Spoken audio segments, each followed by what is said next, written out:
As we head into the closing days of October, the first true signs of winter are beginning to make themselves known across the United States. Temperatures are already showing a sharp decline across the northern tier, and we're watching the first major blast of Arctic air poised to sweep into the Midwest and Great Lakes region before the month is out. This early season chill will mark the start of a pattern that looks increasingly cold and active, setting the stage for what could be one of the snowiest and most memorable winters in recent years. One that, in many ways, draws comparisons to the legendary winter of 2013-2014. Throughout late October and into early November, we'll begin to see the jet stream buckle dramatically. A deep trough digging into the central United States will allow frigid air from Canada to pour southward, reaching areas as far as the southern plains and parts of the interior southeast. Chicago, Minneapolis, and Detroit are likely to see their first measurable snow by early November, with some spots in the upper Midwest possibly picking up 2 to 4 inches right out of the gate. Even cities like Kansas City and St. Louis could see their first flakes earlier than usual, as moisture streaming in from the southern branch of the jet interacts with that cold air mass. As we move deeper into November, the cold pattern becomes more firmly established. A series of Alberta clippers and early season coastal systems will develop, dropping light to moderate snow across much of the northern U.S. snowfall. Totals by Thanksgiving could already be running near or above average from the Dakotas through the Great Lakes and into northern New England. Cities like Cleveland, Buffalo, and Syracuse could be sitting on 12 to 18 inches of snow by late November, while places farther south, Pittsburgh, Indianapolis, and Columbus might already have seen a few light snowfalls mixed in with cold rain events. The southeast, meanwhile, will turn sharply cooler, with several frosty mornings expected from northern Alabama to the Carolinas. By the way, if you'd like specific weather forecasts for your region or city, please leave them in the comments.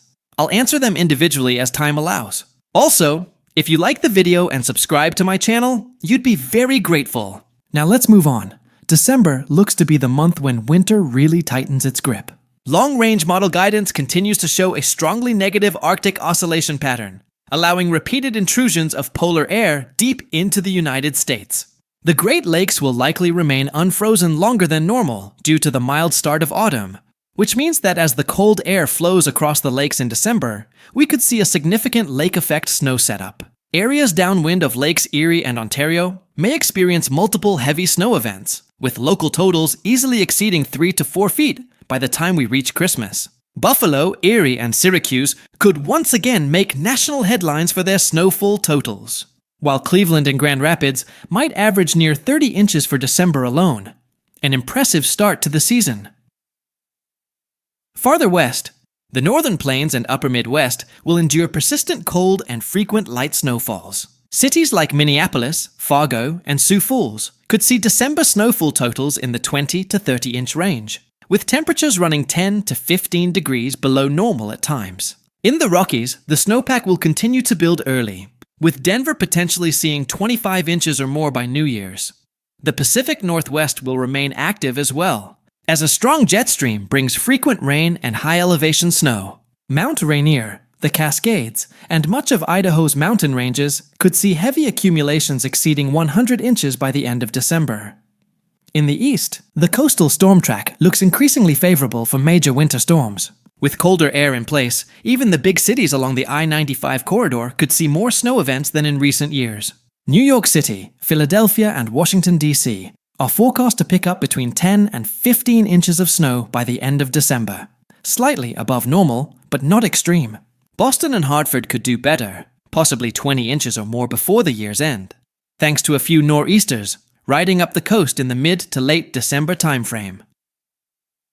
January is shaping up to be the heart of this winter season, a month dominated by below normal temperatures. Frequent snow events and a pattern reminiscent of 2013-2014. During that winter, persistent blocking over Greenland forced cold air to remain entrenched over the eastern two-thirds of the country, and current indications suggest a similar setup may return this year. The polar jet stream will dip far to the south, pulling Arctic air deep into the Mississippi Valley and even reaching parts of the deep south. Cities like Nashville, Birmingham, and Atlanta could see a few light snow or ice events during January, while the Tennessee and Ohio valleys face frequent wintry mixes. The Great Lakes and Northeast, meanwhile, will likely see some of the heaviest snowfall of the season.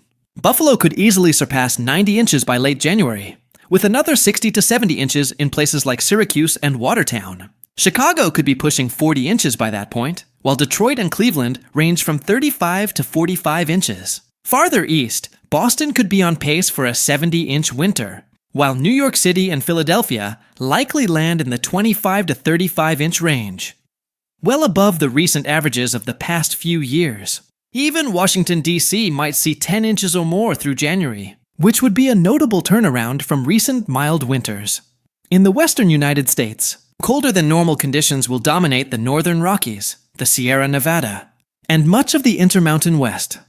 Denver could be well past the 45-inch mark by late January, while Salt Lake City might approach 60 inches. California's Sierra snowpack is expected to build steadily, with totals approaching 80 to 100 inches by the end of January, critical for the state's water supply. The Pacific Northwest will also remain stormy, though occasional mild Pacific air may limit lowland snow. The Cascades and Blue Mountains, however, will be buried under several feet of snow. February appears to continue the cold trend, though the pattern may gradually moderate toward month's end. Still, the first 3 weeks look solidly wintry across much of the country. The Central Plains, Great Lakes, and Northeast will continue to pile up snow, with February storms riding along a very active jet stream. Chicago could finish the month near 55 inches total for the season, while Cleveland and Detroit could push into the 60-inch range. Minneapolis may exceed 70 inches, and Buffalo could once again top 100 inches by mid-February. Across the Northeast, Boston could end February near 75 inches for the season. With interior New England, especially places like Albany, Burlington, and Bangor, pushing 80 inches or more. In the South, the cold will not be as relentless as January, but occasional intrusions of Arctic air will still bring frost and light snow into the Tennessee Valley and portions of northern Georgia and the Carolinas. Dallas and Oklahoma City could see a couple of light snow or sleet events, but the heaviest winter impacts will stay to the north. The West should see a gradual return to milder Pacific air late in the month, but by then, the mountain snowpack will already be well above normal, particularly in the northern Rockies and Sierra Nevada. By the time we reach the end of February and look toward early March, snowfall totals across the country will tell the story of a winter that was both memorable and formidable. Many regions will have recorded totals 10 to 20% above normal, but with few truly extreme outliers, a balance that keeps this forecast realistic, yet notably cold and snowy compared to recent years. For comparison, the winter of 2013 to 2014 brought record-breaking cold and deep snow across much of the Midwest and Northeast. While this year may not quite match that level of intensity, it will likely be the coldest and snowiest since then for many parts of the country.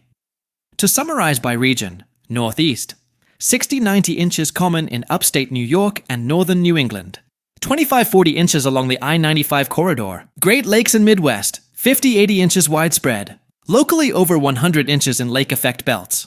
Northern Plains, 40-60 inches typical, with bitter cold dominating. Central Plains, 20-35 inches, higher in eastern Kansas and in Nebraska. Rockies and Intermountain West, 60-100 inches common. Mountain areas much higher. Pacific Northwest, 50-80 inches in the mountains. Frequent rain in the lowlands. South, 5 to 10 inches in the Tennessee Valley and interior Southeast. The occasional ice events possible.